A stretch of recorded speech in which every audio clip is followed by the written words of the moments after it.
محترم مسلمانانو، نن زبردسته وظیفه دله در کوم. هغه د بلقیس تخت هغه جن چې په سترګو په رپ کې راوړی و، نو هغه کم اسم اعظم ویلی و، ځکه چې دا طاقت الله تعالی هیڅ چاته نه دی ورکړی چې د سترګو په رپ کې په میلیونو او په زرګونو لرې یو څیز ته راوړي او د سترګو د رپ نه هم مخکې راوړي. نو دا خو به څه طاقت لري که نه، دا انسان یا دا جن، کم جن چې د سلیمان علیه السلام په خوا کې ناست او سلیمان علیه السلام ورته وفرمیل چې د بلقیس تخت به ماته څوک راوړي. نو یو جن رالی ویې د الله پاکه پیغمبره زه به درته په لږ ساعت کې راوړم. وي څونه ساعت کې وي؟ ډېر معمولي ساعت کې نه وي، ستا هم ضرورت نشته. داسې ماته کس پکار دی داسې چې هغه ډېر انتهایي زر راوړلی شي. نو یو جن ورسره خواته ناست. محترم مسلمانانو، حدیث مبارکو کې د هغه نوم هم راغلی دی، د هغه متعلق هغه اسم اعظم هم راغلی دی چې هغه برخیانی، د هغه یعنی د هغه نوم سو اسب بن برخیانی چې کم د بلقیس هغه زنانه وه که نه، چې مسلمه نه وه یعنی مسلمانه نه وه، او د هغې تخت د سترګو د رف نه هم زر را رسولی و حضرت سلیمان علیه السلام ته. نو محترمو، داسې طاقتور اسم اعظم دی چې حدیث مبارکو کې په هم تذکره شوې ده، علماو په هم تذکرې کړي دي چې دومره طاقت الله تعالی دې اسم اعظم له ورکړی دی چې د سترګو د رف نه هم زر هغه دغه اسب بن برخیانی د بلقیس هغه تخت چې دی نو په آن لان کې یعنی ډېر زر حاضر کو. نو هغه اسم اعظم درته ښیم انشاءالله، ستاسو به هم الله تعالی کارونه سم کي، ستاسو به هم الله تعالی حاجتونه پوره کي، ستاسو به هم الله جل شانه انشاءالله مشکلات آسان کي. نو راځئ دا اسم اعظم را سره پوره واورئ. السلام علیکم ورحمة الله وبرکاته. ډېرو معززو محترمو قابل قدر مسلمانانو، رونو خویندو، هغه مسافرو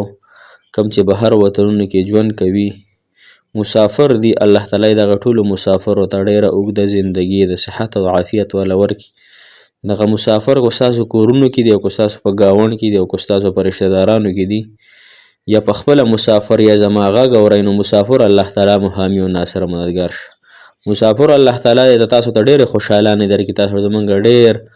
هغه زمونږ د ملک سرمایه یې، زمونږ کورونه په تاسو آباد دي، زما تورسرې خویندې، زما تورسرې میندې تاسو ته په انتظار دي. الله تعالی مو په ډکو منګولو راوستلی که. محترم مسلمانانو، نن زمونږ د یو اسم اعظم متعلق په هغې کې تحقیق علماء کرامو کړی دی چې هغې سره الله جل شانه هر کار کوي. نو د هغې باره کې تاسو ته لږه شان وړه تذکره کوم چې هغه کم اسم اعظم دی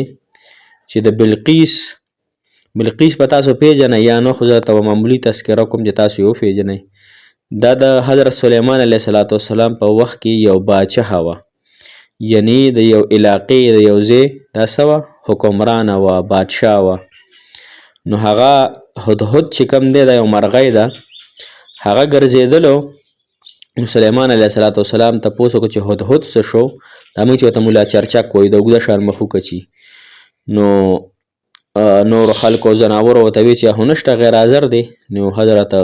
سلیمان علیه السلام چې زه به هدهد له سزا ورکوم، دنه به وزرې وباسم، نوره سزاګانې به ورته اورم. لهذا هدهد چې کله رالی، سلیمان علیه السلام ته عرض وکړ د الله پیغمبره، یو داسې زنانه مې ولیده، یو داسې خلک مې ولیده چې هغوی د بل څیزونو عبادت کوو، یعنی د الله تعالی نه ما سوا د نورو څیزونو عبادت یې کوو. هغه اوږده واقعه د محترم مسلمانانو، دا بلقیس چې دا بیا په خپل پالنګ کې پرته ده، هدهد ته یو خط ولیکو، هدهد سلیمان علیه السلام ته یو خط ولیکو چې دا خط یوسه هدهد او د بلقیس په سینه باندې کېږدوه. محترم مسلمانانو، د بلقیس دا عادت و چې هغه چې کله به وده کېدله ټولې کړکۍ دروازې هر څه به یې بند کړه، یو روشندان هغه به پاتې و بره. هدهد هغه روشندان باندې ورغله، د بلقیس په سینه باندې هغه خط کېښود، بسم الله الرحمن الرحیم، او دغه الفاظ یې ولیکل سلیمان علیه السلام. به هر حال بیا چې دی نو سلیمان علیه السلام خپل اجلاس او کمیټه راوغوښتله او ورته یې وفرمایل چې د بلقیس دا تخت به څوک موږ ته راوړي. نو یو جن رالی، یو کس چې یا د الله پیغمبره زه به یې دونه وخت کې راوړمه. خو حضرت مجاهد رحمت الله علیه او مقاتل رحمت الله علیه دا رایه ده چې هغه اسم اعظم چې کم آصف بن برخیانی یعنی د هغه جن دا نوم دی چې د بلقیس هغه تخت په یو منډه باندې راوړو هغه اسم اعظم کم یو دی ذوالجلال والاکرام هغه ذوالجلال والاکرام اسم اعظم دی اوی او په یو بخ کې لاړ په یو بخ کې رااله د بلقیس تخت حاضر کو کلبانی رحمت الله علیه رایه دار چې هغه اسم اعظم یا حی یا قیوم هغه کم یو یا حی یا قیوم او بیا زهری رحمت الله علیه هغه فرمای چې هغه دغه الهنا و اله كل شيء اله واحد لا اله الا انت داو بیا مفسر قرطبی رحمت الله علیه حضرت عائشه رضی الله عنها مرفوعا نقل کوي چې آصف برخیانی کم چې هغه د بلقیس تخت حاضر کړی هغه اسم اعظم او دعا دا و یا حی یا قیوم نو یا حی یا قیوم او یا ذوالجلال والاکرام دا دوه اسم اعظم دي چې کم د برخیانی ناصب برخیانی چې کم د بلقیس تخت راوړو په یعنی دومره طاقت ول الله تعالی ورکړو نو محترم مسلمان تاسو د دې دوه اسم اعظم وظیفه وکړئ یو کم ذوالجلال والاکرام او بل یا حی یا قیوم نو تاسو د دې طریقه دا د محترم مسلمانانو چې دا تاسو خیر دی د ماښام مون نفس کوئ ماسخوتن مون نفس کوئ یا تهجد ټایم کې کوئ که تهجد ټایم کې کوئ بیا خو ډېر نور علی نور ده خو ورسره 2 رکعاته نفل وکئ او بیا چې څومره تعداد کې تاسو په سجده کې دا ویلی شئ ذوالجلال والاکرام یا حی یا قیوم ذوالجلال والاکرام یا حی یا قیوم 2 رکعاته نفل مو وکړو صلات حاجت د خپل حاجت دپاره خپل مشکل دپاره خپل بیماری دپاره خپل ویزې دپاره هر څه دپاره دی وکړه نفل بیا سجده ولګوه خالصه مخلصه یو سجده دا هم راځي په روایاتو کې علماو ذکر کړي دي چې په سجدې په حالات کې یو انسان د الله تعالی نه څه وغواړي ورته یې ورکوي یو خو دغه فضیلت شو یو دا شو چې دا اسم اعظم چې تاسو څو کارته ویلی شئ په دغې سجده کې کو 10 پیرې وایې کو 20 پیرې وایې کو 10 وایې کو 100 وایې کو هر څونه یې ویلی شئ دا وایي ذوالجلال والاکرام یا حی یا قیوم الله زما دا حاجت دی تراله پوره که الله ته هغه ذات چې د آصف بن برخیانی هغه جن چې کوم هغه له دومره قوت او طاقت ورکړو چې د سترګو فرب کې هغه د بلقیس تخت راوړو